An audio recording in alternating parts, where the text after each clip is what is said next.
Hey everyone, and welcome. Today, we're diving into a topic that's fundamental to every single job out there, but let's be honest, it's often seen as just a formality. We're talking about occupational safety and health training.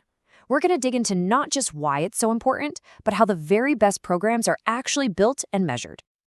So, let me kick things off with a question for you. When you think about staying safe on the job, what's the first thing that pops into your head? A hard hat? Maybe some steel-toed boots? Sure, those are all crucial.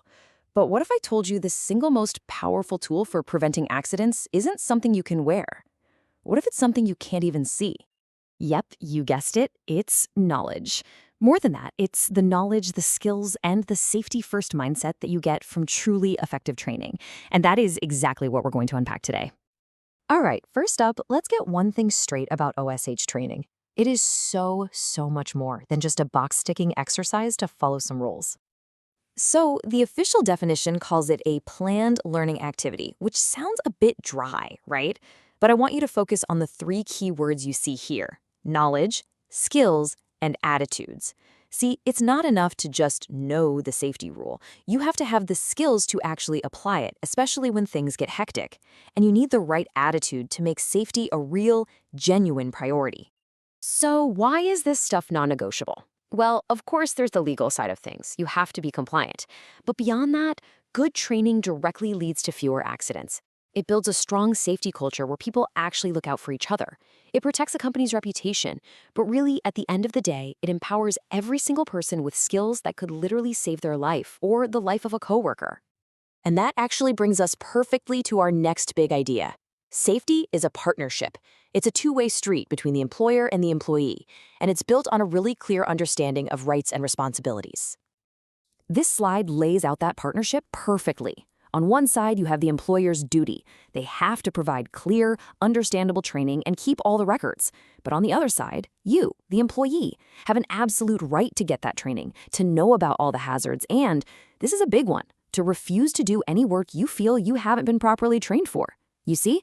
One side can't work without the other. So when does this training have to happen, legally speaking? Well, for sure when you're first hired, that's onboarding.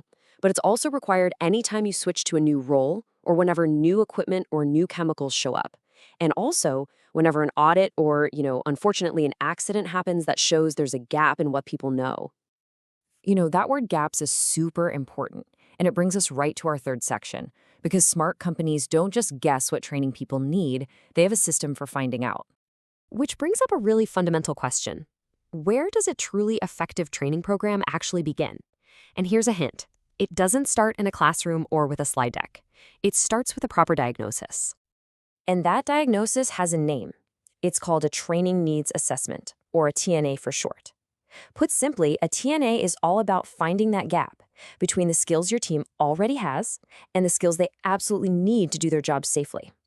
You can think of it like a precision safety checkup for your entire workplace. So how do they do this checkup? Well, it's not guesswork. Professionals use a bunch of tools. They'll do a job safety analysis to break down every single task. They'll do hazard and risk assessments to spot dangers before anyone gets hurt. And they'll dig into the findings from safety audits and even near misses to learn from what's happened in the past.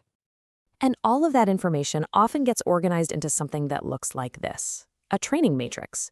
It's a simple idea, but it's incredibly powerful.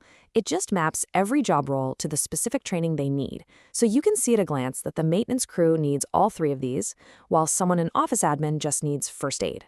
It makes sure the right people get the exact right training and nothing falls through the cracks. Okay, so once a company knows what training is needed, the next big challenge is designing it so that it actually makes a difference. This brings us to section 4, how to make it stick. There's a whole toolbox of training methods out there. You've got your classic classroom lectures, hands-on practice, quick daily toolbox talks right on the shop floor, and, of course, all the modern e-learning stuff. But the best programs know that just picking one of these usually isn't enough. And that's why the gold standard today is an approach called blended learning. This is where you mix and match methods for the biggest impact.